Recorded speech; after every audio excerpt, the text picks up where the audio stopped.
Welcome to the deep dive. Our mission here is, well, pretty straightforward.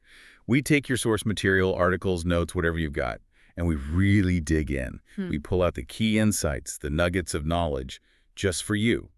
Think of it as your focus shortcut. And today we're diving into some really challenging ideas from Mark Manson's book, Everything Is Fcked, a book about hope. We're aiming to unpack this complex tangle of hope, pain, values, human nature itself as the text lays it out. Yeah, it's a source that kind of pushes you, doesn't it? Makes you look differently at why we care, how our minds actually work, which, spoiler, might not be how you think it does. Definitely. And also the nature of growth, conflict.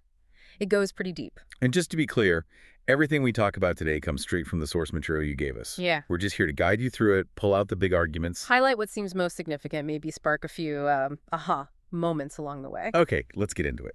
The book starts with a really basic question, doesn't it? Mm-hmm. Why do you even care about anything? Well, the source argues that fundamentally you care because you need to feel important. It's like a defense mechanism against what the author calls the uncomfortable truth. The uncomfortable truth being our own insignificance in the grand scheme of things. Exactly. Our material insignificance. So feeling important acts as this psychological shield. And the book says it's this need, this drive for significance that you then sort of project onto the world. Right. You project it onto people, goals, ideas. Yeah.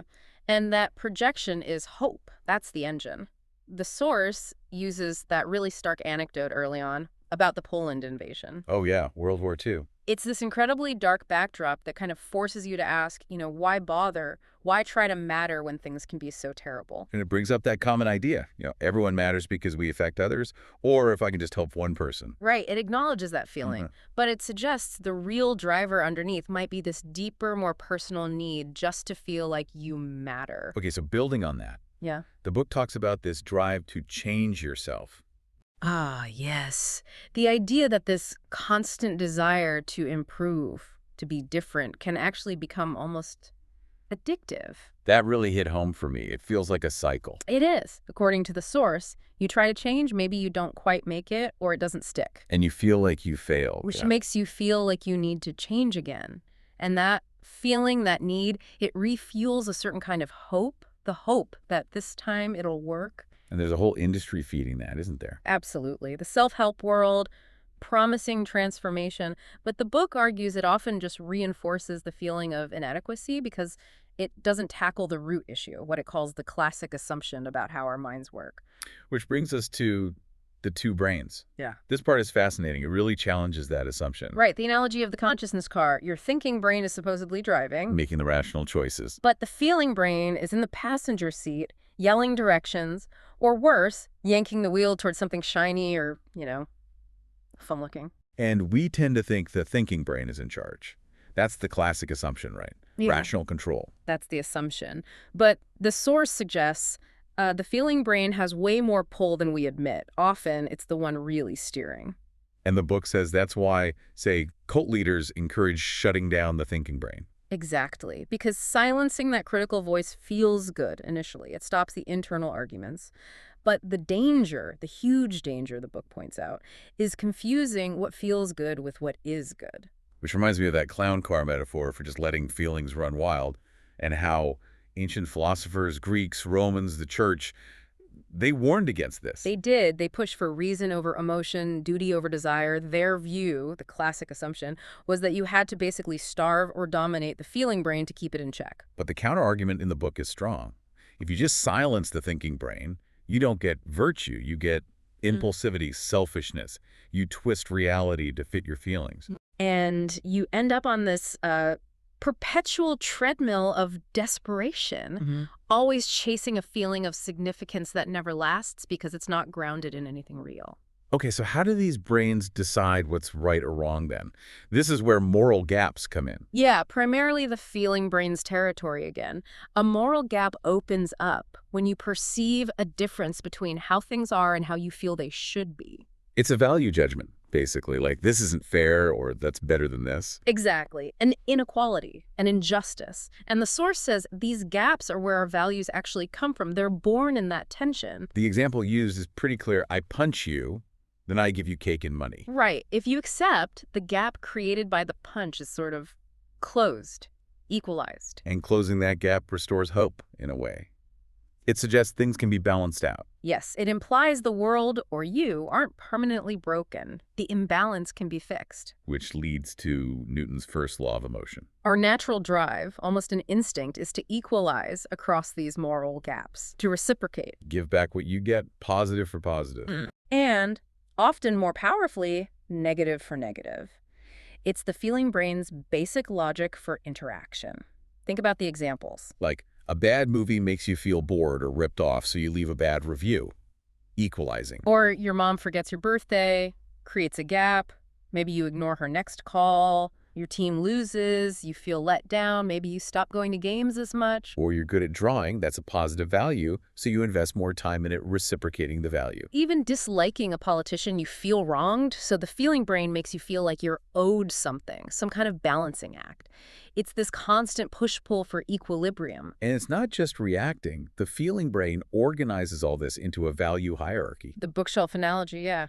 The best stuff, family, friends, burritos, maybe goes on the top shelf. The stuff you value most. And the worst stuff, death, taxes, getting food poisoning, goes on the bottom shelf. And the feeling brain just wants to hang out near the top shelf all the time. Pursue those things. That's its default mode.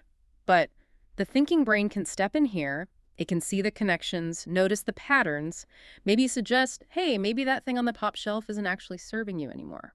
So the thinking brain can suggest rearranging the shelves. Exactly. And that reorganization, conscious or not, is growth, according to the book. That's interesting.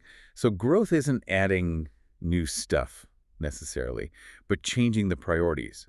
And when things move down the shelf, you don't feel like you lost something. The source says, no, not really. Things just stop being fun or interesting because you don't value them as highly anymore. And that feeling, when you look back, maybe years later, it's something you cared so much about. Like some high school drama or an old hobby. Yeah, and you feel kind of embarrassed or wonder what you were thinking. The book says that's actually a sign of growth. Right, that feeling means you've moved on, you've achieved certain hopes by outgrowing those old values. It's positive, in a way. Okay, so we build up these values, these emotional attachments, which leads to Newton's second law of emotion. Yeah, the idea that how you value yourself, your self-worth relative to everything else, is the sum total of all your emotions and these value judgments over time. So it's not fixed. It's constantly being built, layer by layer, by how we handle these moral gaps. Precisely. And if you keep feeling unable to close those gaps, if negative things keep happening and you feel powerless, the feeling brain might start to think. It might internalize it, conclude you deserve the pain, which can lead to shame, low self-worth. The book talks about our identities snowballing, gathering all these values and stories, like the example about your relationship with your mom, how complex and loaded that becomes. And we get fiercely protective of these identity stories, these value systems. They become us. And this creates what the source calls emotional gravity. Emotional gravity. What's that exactly? The fundamental force organizing human conflict. When different people or groups have wildly different value hierarchies, different centers of emotional gravity, it creates friction, tension. Yes. It challenges identities, generates negative feelings, and pushes groups apart. The example used is the Puritans versus the Anglicans. Different core values creating this gravitational repulsion, leading to conflict. Wow.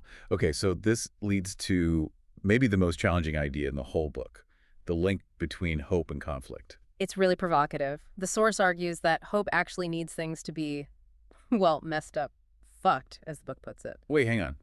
Hope needs problems. It doesn't exist to solve problems. That's the argument. Conflict, struggle, seeing things as broken, these are what give us meaning, purpose.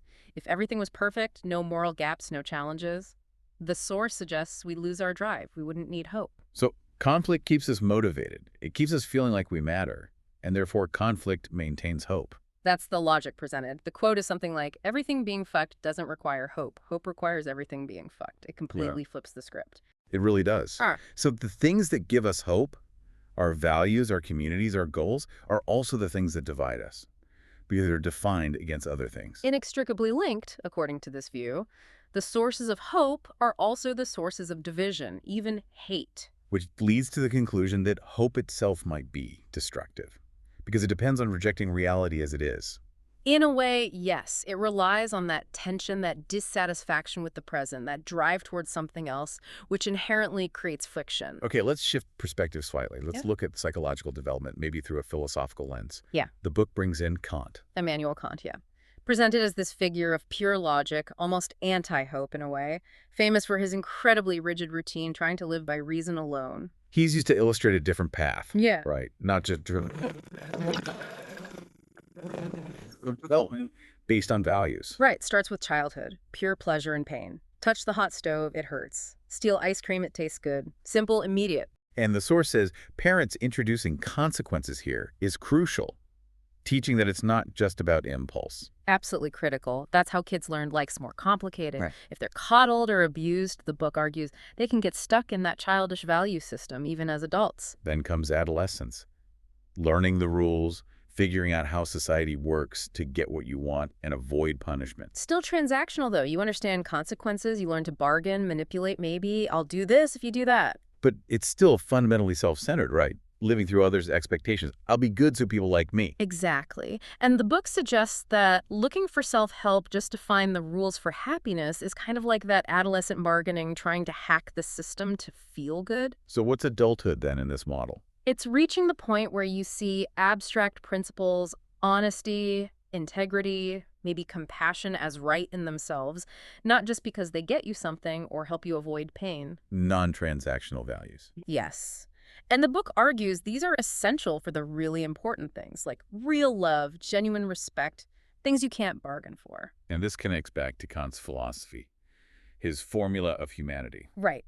Kant's idea, as the source interprets it, is that our main moral job isn't chasing happiness. It's about preserving and growing consciousness in ourselves and in others. Treating people as ends, not means. Yeah. Valuing their consciousness. Exactly. Acting unconditionally. Choosing adult virtue over that childish or adolescent self-centeredness. Which leads to that really stark conclusion: don't hope for a better life.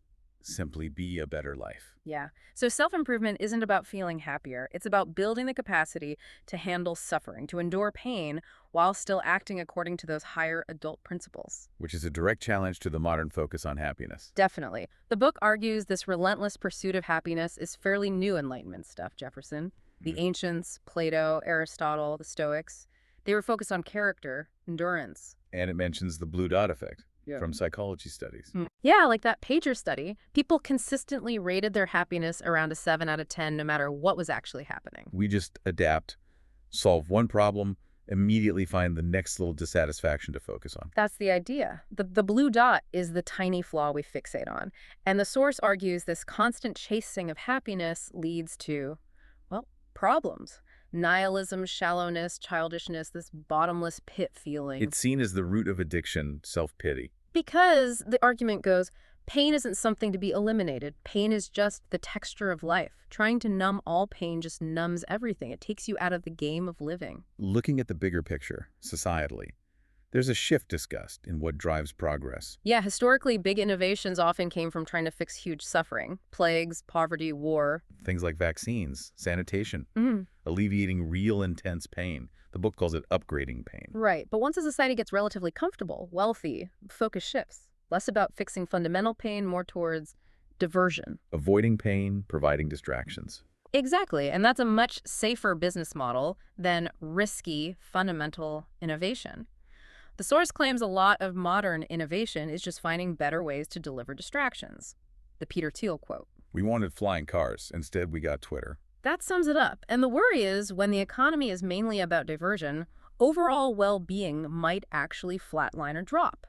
Mental health issues might rise because we're not facing the discomfort needed for growth. And the internet is presented as the ultimate example of this. Yeah, maybe the most potent one. It started with such promise, right? Liberation, information, connection, huge innovation. But the argument is, it quickly got co-opted. It learned to feed our worst feelings and darkest inclinations, our feeling brain's demands. Became our greatest diversion. Possibly. By giving people what they want, instant gratification, tribal validation, endless distraction, instead of what the source suggests they need, which might involve challenge, discomfort, real struggle. This ties into fake freedom versus real freedom. Fake freedom is that transactional view again. The world should bend to my will, I should always win, everything's a deal to be optimized. And the book says this has diminishing returns. The more you get, the less satisfying it is. Yeah, because it doesn't fix the internal stuff. Real freedom, by contrast, is unconditional. It's not about changing the world. It's about mastering your own desires, your own feeling brain. Victory over yourself, not over others. Right. Requires nothing from the world, only your own discipline. And that, the book argues, has increasing returns. Inner strength builds on itself. And there's that warning, drawing on Plato again. Democracies obsessed with fake freedom decay.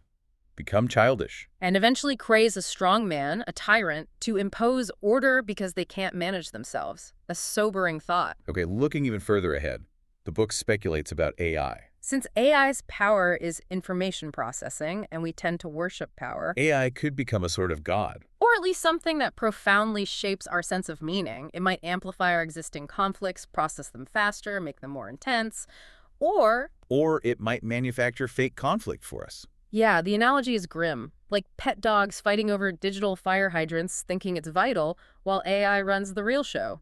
Keep us busy with simulated struggles. Evolution as survival of the best information processing. And then there's that really out there possibility.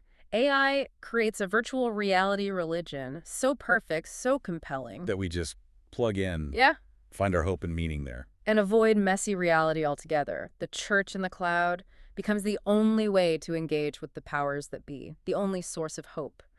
A strange kind of utopia, or dystopia maybe. Which brings us all the way back, really, to conflict being inevitable, maybe necessary. The book seems to land there. Conflict is where our values, our religions get tested, where they're forged. It drives innovation, motivates us. And crucially, the source argues it's often the only thing that forces people to look beyond their own comfort, their own happiness. To develop virtue, endure pain, live for something bigger. Exactly. Which might be why, as the book notes, the ancients sometimes linked virtue and war. The struggle itself was seen as building character. Wow. Okay, so we've dug pretty deep into this source, explored this need for hope, how it connects to values, emotions, conflict. Yeah, the potential traps of chasing happiness, this idea of fake freedom, and the uncomfortable but maybe necessary role of pain and struggle. It's definitely challenging stuff. The idea that hope and meaning are tangled up with division and hate, and that hope itself might be destructive because it rejects what is. It leaves you with a lot to think about, especially that final tension. If hope is tied to conflict and our need for meaning can be manipulated, how do you, the listener, figure out what's genuinely worth struggling for? Independent of just wanting to feel good or getting external approval, what does it really mean to be a better life, not just wish for one? And where does your own relationship with pain, with difficulty, fit into building that life? Lots to chew on there.